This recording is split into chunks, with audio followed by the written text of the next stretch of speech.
செய்திகள். குறையும் கடன் விகிதம், அரசாங்கம் திட்டம். தமிழ் வேட்பாளரை நிறுத்தும் ஒற்றுமை தமிழ் மக்களிடம் இல்லை. விக்னேஸ்வரனிடம் ஜனாதிபதி ரணில் நேரில் தெரிவிப்பு. வவுனியாவில் யானையுடன் மோதி தடம் புரண்ட ரயில். தாய் யானை பலி, யானைக்குட்டி காயங்களுடன் மீட்பு. கொழும்பில் சரிந்து வீழ்ந்த மரங்கள் தொடர்பில் புதிய தகவல். இலங்கை மக்களுக்கு அவசர எச்சரிக்கை. இந்தியாவில் தீ விபத்து, பலி எண்ணிக்கை மேலும் உயர்வு. 2022 ஆண்டளவில் 128 வீதமாக இருந்த அரசாங்க கடன் விகிதம் 2032 ஆண்டளவில் 95 வீதமாக குறையும் என எதிர்பார்க்கப்படுவதாக நிதி ராஜாங்க அமைச்சர் செகான் சேமசிங்க தெரிவித்துள்ளார். இதன்படி 2022 ஆண்டளவில் 9.4 வீதமாக இருந்த கடனை செலுத்தும் விகிதம் 2027 ஆண்டளவில் 4.5 வீதமாக குறைக்கப்படும் எனவும் அவர் குறிப்பிட்டுள்ளார். 2022 ஆண்டளவில் மொத்த உள்நாட்டு உற்பத்தியில் 34.6 வீதமாக நிதி தேவையை 2032 ஆண்டளவில் 13 வீதமாக குறைந்த மட்டத்திற்கு கொண்டு வருவதே அரசாங்கத்தின் எதிர்பார்ப்பு என ராஜாங்க அமைச்சர் தெரிவித்துள்ளார். ஜனாதிபதி தேர்தலில் தமிழ் பொது வேட்பாளர் ஒருவரை நிறுத்தும் தகுதி அல்லது ஒற்றுமை தமிழ் மக்களிடமோ அல்லது தமிழ் கட்சிகளிடமோ இல்லை என ஜனாதிபதி ரணில் விக்ரமசிங்க தெரிவித்ததாக பாராளுமன்ற உறுப்பினர் நீதியரசர் சி வி விக்னேஸ்வரன் தெரிவித்துள்ளார். நேற்று சனிக்கிழமை யாழ்ப்பாணம் நல்லூர் பகுதியில் அமைந்துள்ள பாராளுமன்ற உறுப்பினர் நீதியரசர் விக்னேஸ்வரன் இல்லத்தில் அவரை நேரில் சென்று சந்தித்த போதே ஜனாதிபதி ரணில் விக்ரமசிங்க இவ்வாறு தெரிவித்தார். அவர் மேலும் தெரிவிக்கையில், ஜனாதிபதி என்னை சந்திக்க வரப்போகிறார் என அறிந்தவர்கள் அரசியல் ரீதியான தீர்மானம் எடுக்கப்படும் என சிந்தித்தார்கள். அவர் என்னை சுகம் விசாரிப்பதற்காகவே வந்தார். அரசியல் ரீதியான தீர்மானங்களுக்காக சந்திப்பதற்காக அல்ல.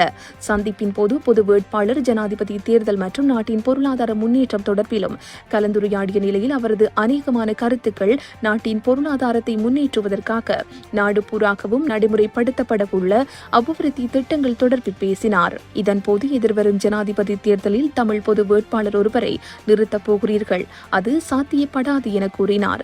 ஜனாதிபதி வேட்பாளருக்கு சிறுபான்மை மக்களின் வாக்குகள் தேவை என்பதை ரணில் ஏற்றுக்கொண்டுள்ள நிலையில் தமிழ் கட்சிகள் ஒற்றுமையாக பொது வேட்பாளர் ஒருவரை தெரிவு செய்ய மாட்டார்கள் என்றார். நான் சிரித்தவாறே பொது வேட்பாளர் ஒருவரை நிறுத்த வேண்டியதன் அவசியத்தை கூறினேன்.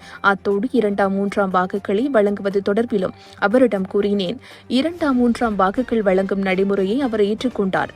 பொது வேட்பாளர் தெரிவு அதற்கான கட்டமைப்பினர் மேற்கொள்வார்கள். அதன் தெரிவை பார்ப்போம் என்றார். வவுனியா கனகராயன் குளம் காட்டுப்பகுதியில் யானையுடன் மோதி ரயில் ஒன்று தடம் புரண்டுள்ளது. இந்த சம்பவம் நேற்று சனிக்கிழமை மாலை இடம்பெற்றுள்ளது. குறித்த சம்பவத்தில் யாழில் இருந்து அனுராதபுரம் நோக்கி சென்ற ரயில் கனகராயன் குளம் காட்டுப்பகுதியில் புகையிரத பாதையினை ஊடறுத்து சென்று யானை மற்றும் குட்டிகளுடன் மோதுண்டுள்ளது.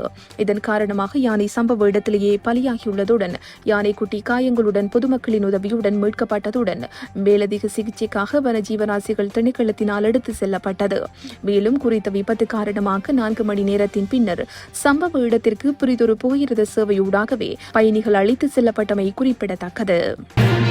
நிலவும் சீரற்ற வானிலை காரணமாக கொழும்பு பிரதேசத்தில் சரிந்து விழுந்த பெரும்பாலான மரங்கள் ஆபத்தான நிலையில் இருக்கவில்லை என தகவல் வெளியாகியுள்ளதாக கொழும்பு மாநகர சபை தெரிவித்துள்ளது.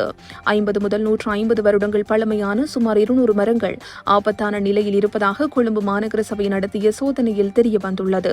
அவற்றில் பல மரங்கள் அரிப்பு காரணமாக விழும் அபாயத்தில் உள்ளதாக கொழும்பு மாநகர சபை மேலும் தெரிவித்துள்ளது. இவ்வாறு அடையாளம் காணப்பட்ட மரங்களில் இருந்து 100க்கும் மேற்பட்ட மரங்கள் அகற்றப்பட்டு ஏனைய மரங்களின் கிளைகளை அகற்ற நடவடிக்கை எடுக்கப்பட்டது. இந்நிலையில் தென்மேற்கு பருவக்காற்றுடன் தற்போது நிலவும் பலத்த காற்று காரணமாக கொழும்பு மாநகர சபை பகுதிக்குள் 50 மரங்கள் சரிந்து வீழ்ந்துள்ளதாக தெரிவிக்கப்படுகின்றது. எவ்வாறாயினும் வீழ்ந்துள்ள மரங்கள் எதுவும் முன்னர் இனங்காணப்பட்ட அபாயகரமான நிலையில் இல்லை என கொழும்பு மாநகர சபை தெரிவித்துள்ளது. இது தொடர்பாக நடத்தப்பட்ட விசாரணையில் காற்றின் காரணமாக பல மரங்கள் வேருடன் சரிந்து வீழ்ந்துள்ளமை தெரியவந்துள்ளது. இதுகுறித்து தேசிய கட்டட ஆராய்ச்சி நிர்வாகத்துக்கு தகவல் தெரிவிக்கப்பட்டுள்ளது. அதன்படி அந்த நிறுவனத்தின் குழு ஒன்று இது தொடர்பாக விசேட சோதனையை நடத்தவுள்ளது. வங்காள விரிகுடா கடல் பிராந்தியத்தின் தென்கிழக்கு மற்றும் மேற்கு பகுதியின் மத்தியுடன் இணைந்ததாக உருவாகிய தாளமுக்க நிலையானது மிக வலுவான தாளமுக்கமாக மாற்றமடைந்து பின்னர் சூறாவளியாக வலுவடைந்து மணித்தியாலத்திற்கு 12 கிலோமீட்டர் வேகத்தில் வடதிசையை நோக்கி நகர்கிறது. இந்த ரீமல் புயலானது மேலும் தீவிரமடைந்து மிகவும் சக்தி வாய்ந்த சூறாவளியாக மாற்றமடைந்து இன்று நள்ளிரவில் வங்காள தேசத்திற்கு அதனை சூழ உள்ள மேற்கு வங்காள கரையோர பிரதேசத்திற்கும் இடையாக ஊடறுத்து செல்லக்கூடும். இதன் காரணமாக இலங்கைக்கு நேரடியாக எந்தவித தாக்கங்களும் இல்லாத போதிலும் காற்றும் மழையுடனான வானிலையும் அதிகரித்து காணப்படும். மன்னார் தொடக்கம் கொழும்பு காலி ஊடாக ஹம்பாந்தோட்டை வரையான கடல் பிராந்தியங்களில் அடிக்கடி மழை அல்லது இடியுடன் கூடிய மழை பெய்யக்கூடும். நாட்டை சூழ உள்ள இனிய கடல் பிராந்தியங்களின் சில இடங்களில் மழை அல்லது இடியுடன் கூடிய மழை பெய்யக்கூடும். கடல் பிராந்தியங்களில் மணித்தியாலத்திற்கு 40 முதல் 50 கிலோமீட்டர் வேகத்தில் காற்று வீசக்கூடும். சில சமயங்களில் மணித்தியாலத்திற்கு 60 தொடக்கம் 70 கிலோமீட்டரிலும் கூடிய வேகத்தில் அடிக்கடி காற்று அதிகரித்து காணப்படும். ஆகையால் கடல் பிராந்தியங்களுக்கு மறு அறிவித்தல் வரை மீனவர்களும் கடல்சார் ஊழியர்களும் செல்ல வேண்டாம் என அறிவுறுத்தப்படுகின்றனர். இதேவேளை நாடு முழுவதும் தென்மேல் பருவப்பெயர்ச்சி நிலைமை படிப்படியாக அதிகரித்து வருகின்றமை காரணமாக தற்போது நிலவும் மழை நிலைமையும் காற்று நிலைமையும் மேலும் தொடரும் என தெரிவிக்கப்பட்டுள்ளது. மேல் சப்ரகமுவ மத்திய வடமேல் மற்றும் தென் மாகாணங்களில் அவ்வப்போது மழை அல்லது இடியுடன் கூடிய மழை பெய்யக்கூடும். வளிமண்டலவியல் திணைக்களம் என்று வெளியிட்டுள்ள அறிக்கையிலே இந்த விடயம் தெரிவிக்கப்பட்டுள்ளது. சப்ரகமுவ மாகாணத்திலும் நுவரெலியா மாவட்டத்திலும் சில இடங்களில் 100 மில்லிமீட்டருக்கும் அதிகமான பலத்த மழை பெய்யக்கூடும். மேல் மற்றும் வடமேல் மாகாணங்களிலும் கண்டி காலி மற்றும் மாத்தறை மாவட்டங்களிலும் சில இடங்களில் 75 மில்லிமீட்டர் அளவில் ஓரளவு பலத்த மழை பெய்யக்கூடும். வடக்கு மற்றும் வடமத்திய மாகாணங்களில் பல தடவைகள் மழை பெய்யும். கிழக்கு மாகாணத்தில் சிறிதளவு மழை பெய்யக்கூடும் என எதிர்பார்க்கப்படுகின்றது. மத்திய மலைநாட்டின் மேற்கு சரிவுகளிலும் வடக்கு வடமத்திய மேற்கு தெற்கு மற்றும் வடமேற்கு மாகாணங்களிலும் திருகோணமலை மாவட்டத்திலும் அவ்வப்போது மணித்தியாலத்திற்கு 50 முதல் 60 கிலோமீட்டர் வேகத்தில் பலத்த காற்று வீசக்கூடும். இடியுடன் கூடிய மழை பெய்யும் வேளைகளில் அப்பிரதேசங்களில் தற்காலிகமாக பலத்த காற்றும் வீசக்கூடும். மின்னல் தாக்கங்களினால் ஏற்படக்கூடிய பாதிப்புகளை குறைத்துக் கொள்ள தேவையான முன்னெச்சரிக்கை நடவடிக்கைகளை எடுத்துக் கொள்ளுமாறு பொதுமக்கள் அறிவுறுத்தப்படுகின்றார்கள். இந்தியாவின் குஜராத் மாநிலம் ராஜ்கோட் நகரில் ஏற்பட்ட தீ விபத்தில் சிக்கி பலியானோரின் எண்ணிக்கை 27 உயர்ந்துள்ளது. உயிரிழந்தவர்களில் 12 சிறுவர்களும் அடங்குவதாக வெளிநாட்டு ஊடகங்கள் செய்தி வெளியிட்டுள்ளன. ராஜ்கோட் நகரில் உள்ள விளையாட்டு அரங்கில் இந்த தீ விபத்து ஏற்பட்டது.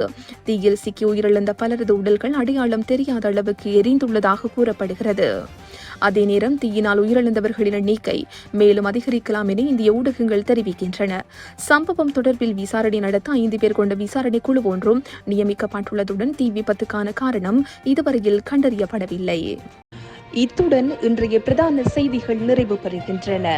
உச்சி மீது வானிடிந்து வீழுகின்ற போதிலும் அச்சமில்லை.